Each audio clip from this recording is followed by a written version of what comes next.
In the rich tapestry of Islamic spirituality, few concepts hold as much transformative power as Niyyah, the intention that precedes and permeates every action of a believer.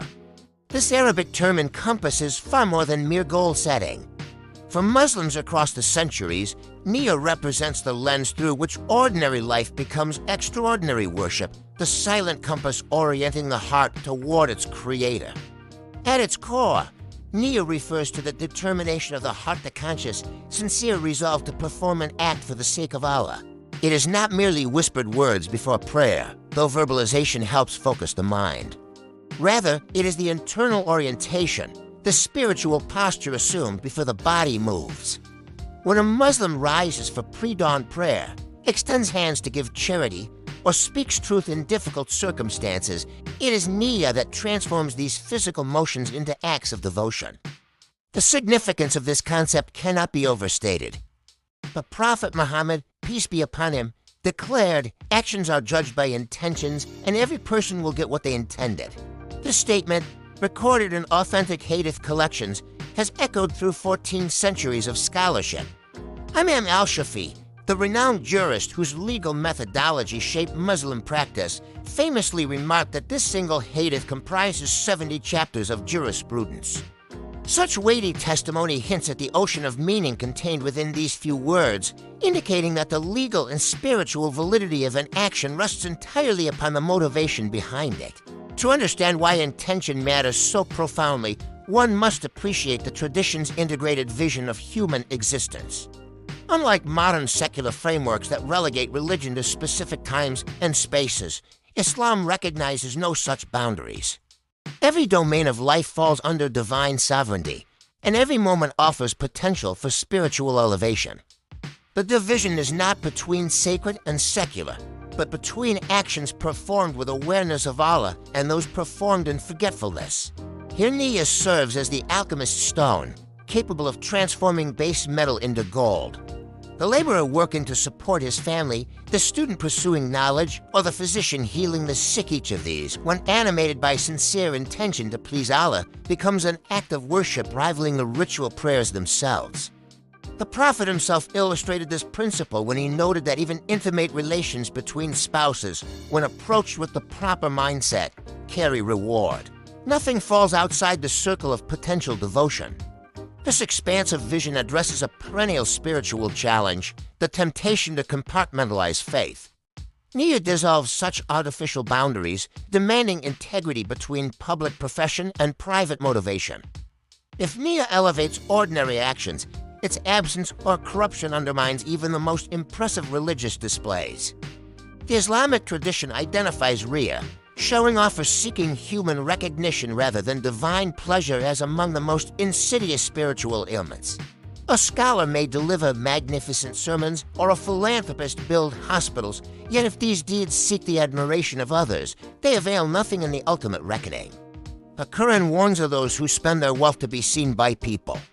Such passages remind believers that Allah looks not at outward forms, but at hearts. Niyyah thus functions as a protective barrier, a constant internal audit ensuring that the ego does not hijack devotion. This emphasis on interiority distinguishes Islamic spirituality from mere legalism. While the tradition prescribes specific actions, it never reduces righteousness to mechanical compliance. The same physical act can be worthy or worthless depending entirely on the intention behind it. So individuals may stand side by side in prayer, their postures identical, yet one may depart with mountains of reward while the other gains nothing but fatigue. The difference resides solely in the secret chambers of the heart. For the contemporary Muslim navigating the complexities of modern life, cultivating Niyyah presents both challenge and opportunity. The pace of contemporary existence, with its constant distractions, threatens the sustained awareness that sincere intention requires. Yet the ubiquity of such challenges makes the practice of Niyyah more vital than ever. Traditional scholars recommended specific techniques for maintaining this awareness. The Salaf, the pious predecessors of early Islam, would pause before any significant action to articulate their intention explicitly, if only in the privacy of their minds. Some developed the habit of renewing their intention throughout the day, recognizing that initial resolve may weaken under pressure. Others practice muraqabah, or spiritual vigilance, maintaining consciousness of Allah's observation in every moment. These disciplines yield profound fruits. A person who learns to live with intention discovers that no experience need be spiritually wasted. The commute to work becomes an opportunity for reflection. The difficult conversation with a colleague transforms into practice in patience. The mundane tasks of cooking and cleaning, when offered as service to family, ascend to the rank of devotion. Life itself becomes continuous prayer, a seamless garment of worship woven from countless threads of conscious action. Beyond practical applications, Niyyah carries eschatological significance, shaping Muslim consciousness of death and what lies beyond. The prophetess' statement that every person will get what they intended promises that ultimate outcomes correspond to inner realities. The one who struggled sincerely but achieved little outwardly may surpass the one who succeeded spectacularly but for base motives. The widow's mite, offered in pure devotion, outweighs the wealthy donor's grand display. This perspective offers consolation to those whose circumstances limit their capacity for external achievement. Not all can perform the Hajj pilgrimage or establish charitable foundations. Yet all can cultivate sincere intention, and in the divine economy, this interior wealth carries infinite value. The bedridden patient who bears illness with patience, intending to accept Allah's decree, may rank higher than the healthy athlete whose vigor breeds spiritual complacency. As the great scholar Ibn Rajab al-Hanbali explained, Niyyah operates on multiple levels. At its most basic, it distinguishes worship from custom. At a deeper level, it distinguishes between types of worship.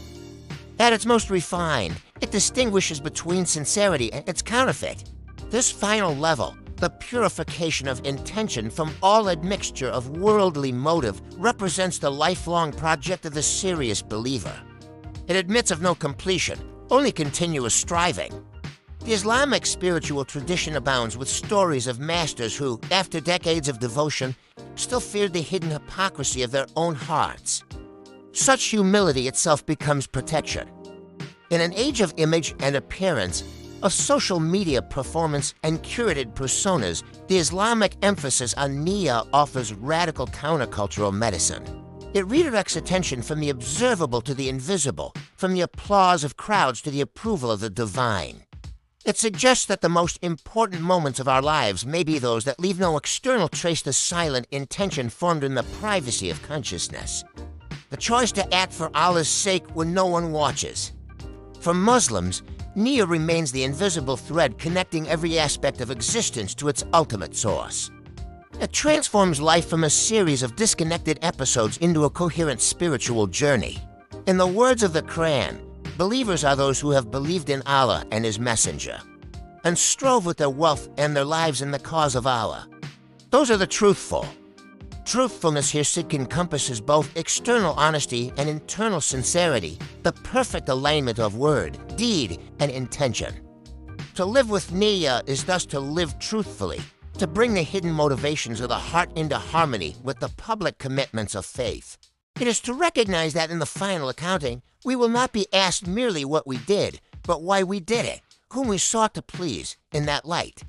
The cultivation of sincere intention emerges not as optional spiritual luxury, but as essential. Preparation for the encounter with the one who knows the secrets of every heart